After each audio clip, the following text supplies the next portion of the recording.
ठीक है, आप इसे नोट करो और नोट करने के बाद हम लोग फिर आगे बढ़ते हैं। मैंने अभी डिस्कस किया मोलैरिटी के बारे में, एक न्यूमेरिकल हुआ है, और इसके बाद हमने कहा कि find out the molarity of 10 gram calcium carbonate. ये मोलैरिटी का फॉर्मूला था। पहले वाले मोलैरिटी हमने मोलैरिटी के बारे में लिखा कि it's the ratio of moles of solute present in volume of solvent. यहाँ हम सॉल्वेंट जो है ना किलोग्राम में लेंगे, मास हम ऐसे लिख सकते हैं इसको, mass of solvent in kilogram. तो मोलैरिटी और मोलैरिटी में डिफरेंस ये है कि यहाँ वॉल्यूम को सॉल्वेंट में कंसीडर करते हैं और मास ऑफ सॉल्वेंट लिखते हैं उसको। यहाँ पर क्या मोलैरिटी अगर निकालने के लिए फॉर्मूला वही सेम है, लेकिन यहाँ जो वेट जो हमारा सॉल्वेंट है उसको हम उसमें कंसीडर करेंगे मास में। ठीक है, क्वेश्चन ये है कि 10 ग्राम जो है कैल्शियम कार्बोनेट को अगर हम 500 ग्राम सॉल्वेंट में डिजोल्व करते हैं तो find out the molarity of the solution, right. तो हमने लिया ये वेट इसका 10 ग्राम, 100 is the molecular mass of calcium carbonate, और यहाँ हमने रख दिया। रखने के बाद हमारे पास फाइनली जो है 0.05 मोल मोलैरिटी से मोल पर ग्राम इसकी यूनिट है पर किलोग्राम। फिर नीचे हमने लिखा है एक फॉर्मूला है, दैट इज सॉल्यूशन अगर डाइल्यूट है उसके लिए मोलैरिटी निकालते हैं तो M1V1 M2V2, और अगर कोई मिक्सचर है तो उसके लिए हमने फॉर्मूला लिखा है M1V1 plus M2V2 is equal to MRBR। तो MR का मतलब resultant molarity of the solution और BR का मतलब है रिजल्टेंट वॉल्यूम। ओके, अब हम लोग आगे बढ़ते हैं। इसके बाद जो है ना, इसमें दूसरा जो पार्ट हम लेते हैं आज, वो लेते हैं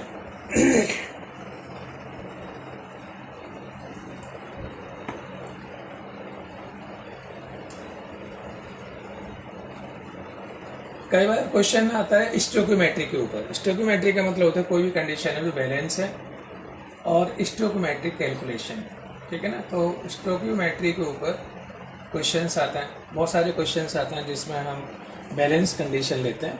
और स्टोइकियोमेट्रिक कैलकुलेशन में हम सबसे पहले लेते हैं, जैसे अगर हम लेते हैं कि मीथेन है और उसको 1 किया गया CO2 प्लस H2 बना, ठीक है। इसमें हम स्टोइकियोमेट्रिक कैलकुलेशन यूज़ करते हैं। स्टोइकियोमेट्रिक का मतलब होता है एक तरीके से हम इसमें यूनिटरी मेथड लगाते हैं। तो हम पहले से बैलेंस कर लेते हैं, 2 से मल्टीप्लाई करो, उसको 2 से मल्टीप्लाई करोगे, ठीक। दोबारा फिर इसको लिख देता हूँ, यहाँ हम उसको 2H2 लेता है, राइट।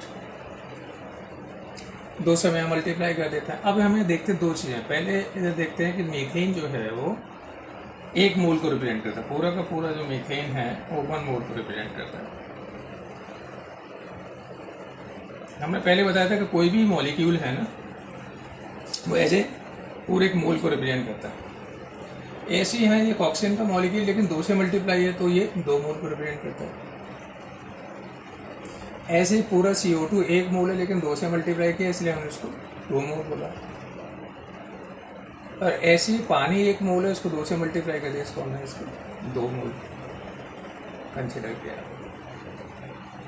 तो स्टोइकियोमेट्री में जो क्वेश्चंस आते हैं कई बार, जैसे अगर हमने पूछ लिया कि 2 मोल CO2 को बनाने के लिए कितना मोल्स ऑफ ऑक्सीजन रिक्वायर्ड है, कितना मोल ऑफ ऑक्सीजन चाहिए, तो हमारे पास सीधा कॉन्सेप्ट आ जाता है कि 2 मोल का ज़रूरत है। ऐसे हमारे पास क्वेश्चन आया था क्या कि 2 मोल पानी को बनाने के लिए, H2 को प्रिपेयर करने के लिए, बनाने के लिए कितना मीथेन को जलाना पड़ेगा, बर्न करना पड़ेगा या कंबक्शन करना होगा। तो हमने लिखा कि 1 मोल।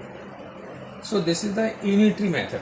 यूनिटरी मतलब होता है कि कितने क्वांटिटी रिएक्टेंट की, कितने क्वांटिटी प्रोडक्ट की है, ठीक है।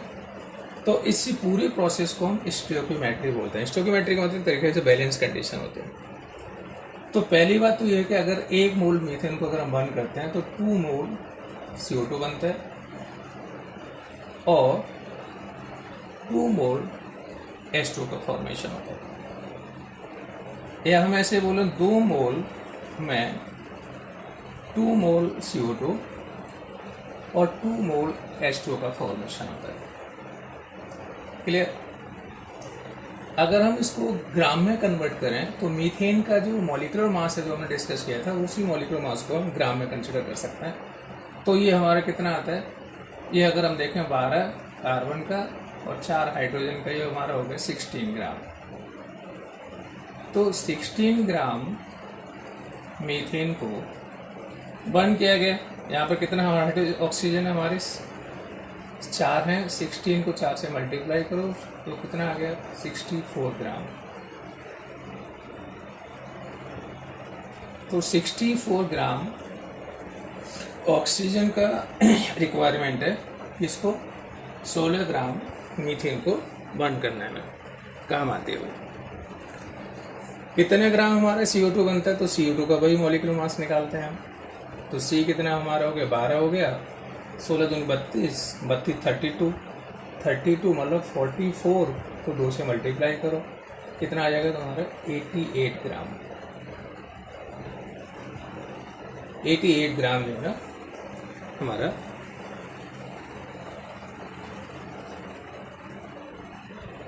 क्या बनता है, हमारा 88 ग्राम यह हमारा CO2 बन के तैयार होता है। तो अगर हम इसको और बैलेंस करें तो अगर हमारे पास हाइड्रोजन कितने ऑक्सीजन यहाँ पर हैं, 2 2 4 4 और 2 से हमने इधर मल्टीप्लाई किया तो CO2 हमारे ऑक्सीजन कितना हो गए, 4 हो गए, यहाँ ऑक्सीजन 4 है, ठीक है। यहाँ पर हमारे कार्बन 1 है,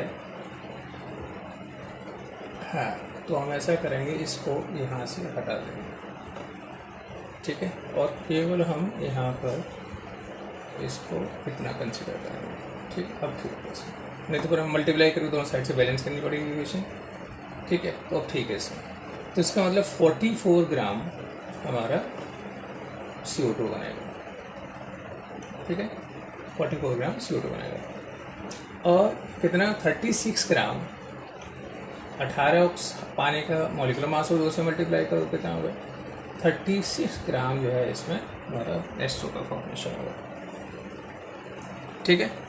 तो इस तरीके से अब यहाँ पर यूनिटी मेथड क्या है और हमारे पास कई बार पूछ लेते हैं क्या, तो यहाँ से क्लियर हो गया कि 16 ग्राम अगर हम मीथेन का बर्न करते हैं तो कितने ग्राम 44 ग्राम CO2 बनता है। अब क्वेश्चन आता है कि 2 ग्राम मीथेन के बर्न करने पर कितना ग्राम CO2 बनेगा, क्लियर कट। क्या क्वेश्चन यहाँ पर क्या है हमारा कि 2 ग्राम मीथेन लेते हैं तो उसको बर्न करते हैं तो how much gram of CO2 form, तो आपका आंसर क्या होगा 16 ग्राम में 44 ग्राम CO2 बनता है, तो 1 ग्राम में कितना बनेगा 44 डिवाइडेड बाई 16, और है कितना ग्राम हमारे पास 2 ग्राम है, 2 से मल्टीप्लाई करो कितना आ जाएगा 8, 8 से इसे डिवाइड कर दो, तो अगर हम 8 से डिवाइड करेंगे तो कितना आ जाएगा 4 दूनी 8, 4 से डिवाइड करो 11/2, 2 से हम कैंसिल करेंगे तो 5.5।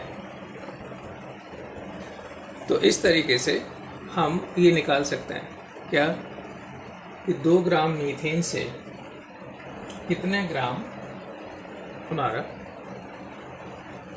CO2 बनेगा। ऐसे अगर क्वेश्चन आता है हमारा क्या कि 16 ग्राम मीथेन में अगर हम चाहते हैं कि भाई कि 36 ग्राम H2O के लिए 16 ग्राम मीथेन रिक्वायर्ड है, राइट। क्वेश्चन हमारा ये है कि 8 ग्राम पानी की प्रिपरेशन में 8 ग्राम हमें वाटर बनाना है, H2O बनाना है, तो 8 ग्राम H2O के लिए कितना अमाउंट ऑफ मीथेन चाहिए, तो बहुत क्लियर कट है क्या 32 ग्राम मीथेन को जलाने के लिए पानी को बनाने के लिए कितना मीथेन चाहिए हमारा 16 ग्राम, तो 1 ग्राम में कितना आ गया तुम्हारे 16 डिवाइडेड बाई 32 और है कितना 8 से मल्टीप्लाई करो इसको,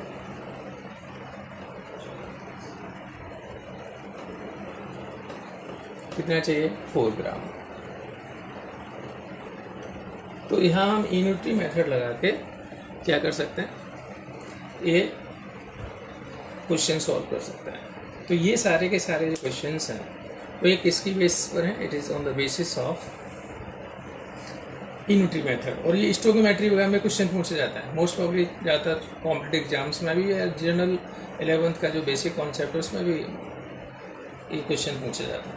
ठीक है, तो ये यहाँ पर हम, ये हमारा हुआ स्टोकियोमेट्रिक कैलकुलेशन, राइट। अब इसके बाद नेक्स्ट आता है हमारा, वो है कि कुछ ऐसे लॉ हैं जिसमें हम law of definite proportion, law of conservation of मास, तो वो डिस्कस करते हैं। ठीक है, तो पहले आप यहाँ तक क्लियर कर लो, अब हम लोग डिस्कस करेंगे next.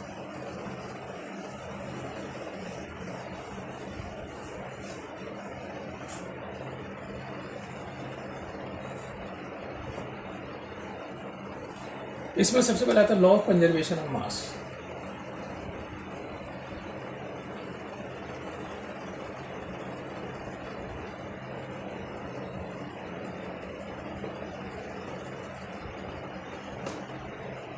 Law of conservation mass में क्या है कि अगर हम कोई भी रिएक्शन लेते हैं, जैसे अगर हम मान लो कोई भी रिएक्शन हम कंसिडर करते हैं और उसमें ये देखते हैं कि क्या क्या रिएक्टेंट रिक्वायर्ड है। जैसे अगर हम हाइड्रोजन लेते हैं और क्लोरीन का रिएक्शन कराते हैं तो हमारे 2HCl बनता है, ये हमारा रिएक्टेंट हुआ और ये हमारा प्रोडक्ट हुआ। अगर हम देखें हाइड्रोजन हमारा कितनी क्वांटिटी में, 2 ग्राम, हम उसके एटॉमिक मास ग्राम में कंसिडर करते हैं। क्लोरीन कितना है हमारा 31 ग्राम, 71 ग्राम, इसके हमने इसके एटॉमिक मास को ऐड कर लिया और ये हमारा कितना बना 74 ग्राम आपका क्लोरोफॉर्म, ये हाइड्रोक्लोरिक एसिड बनके तैयार होता है। ठीक है, लॉ ऑफ कंजर्वेशन मास में देखते हैं कि जो मास रिएक्टेंट का है, सॉरी तो जो मास रिएक्टेंट का है वही मास हमारा प्रोडक्ट है। ड्यूरिंग द केमिकल रिएक्शन जो मास रिएक्टेंट का है वही मास प्रोडक्ट का है। मतलब कि मास बिफोर रिएक्शन, आफ्टर रिएक्शन और मास ऑफ रिएक्टेंट और मास ऑफ प्रोडक्ट वो हमेशा कांस्टेंट रहता है, उसमें कोई चेंज नहीं रहता, मतलब मास हमेशा कंजर्व रहता है। इसलिए इसका नाम रखा गया law of conservation of mass. Okay, अब ऐसे ही दूसरा हमारा लॉ है law of definite proportion.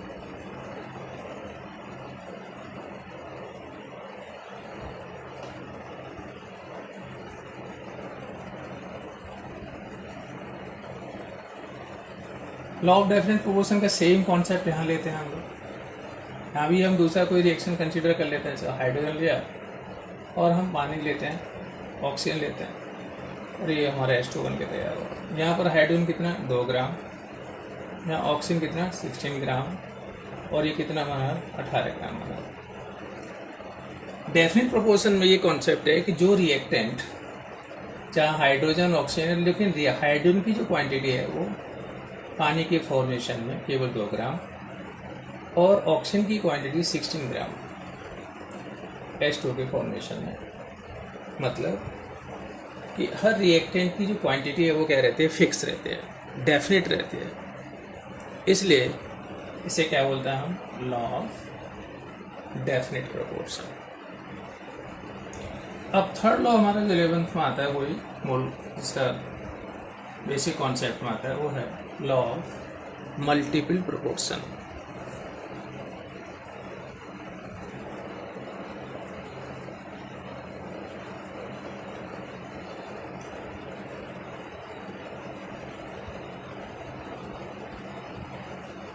Law of multiple proportion में क्या कंडीशन है, इसमें यह है कि अगर मान लो हम 3 एलिमेंट लेते हैं, हाइड्रोजन लिया, एक एलिमेंट हम और लेते हैं ऑक्सीजन लेते हैं, ठीक है, यह हम 2 ही एलिमेंट कंसिडर कर लेते हैं। ऐसा भी कर सकते हैं, इसकी जगह हम 2 एलिमेंट लेते हैं, खाली ज़्यादा नहीं लेते, हाइड्रोजन लेते हैं और एक ऑक्सीजन लेते हैं। हाइड्रोजन ऑक्सीजन के साथ मिलके H2O का फॉर्मेशन करता है, फिर वही हाइड्रोजन ऑक्सीजन के साथ मिलके H2O2 बनता है। ठीक है, तो यहाँ से क्लियर हो गया कि जब दो एलिमेंट आपस में कंबाइन करते हैं तो वो एक से ज़्यादा प्रोडक्ट बनाता है। जैसे पानी बना या हाइड्रोजन पेरोक्साइड बने, तो इसमें क्या है कि हाइड्रोजन की क्वांटिटी है वो फिक्स रहती है, यहाँ भी 2 ग्राम यहाँ भी 2 ग्राम, लेकिन ऑक्सीजन की जो क्वांटिटी है वो मल्टीप्लाई कर जाते हैं। मतलब यहाँ पर एक ऑक्सीजन 16 ग्राम या 32 ग्राम ऑक्सीजन कंबाइन करते हैं। तो इसलिए इसका नाम रखा गया है law of multiple proportion. Okay, तो इसी को हम क्या बोलते हैं, लॉ ऑफ मल्टीपल प्रोपोर्शन बोलते हैं। तो प्लीज़ आज इतना ही नोट कर लीजिए, और नेक्स्ट क्लास में हम लोग डिस्कस करेंगे ऑर्गेनिक केमिस्ट्री। ओके, तब तक के लिए धन्यवाद। Thank you so much.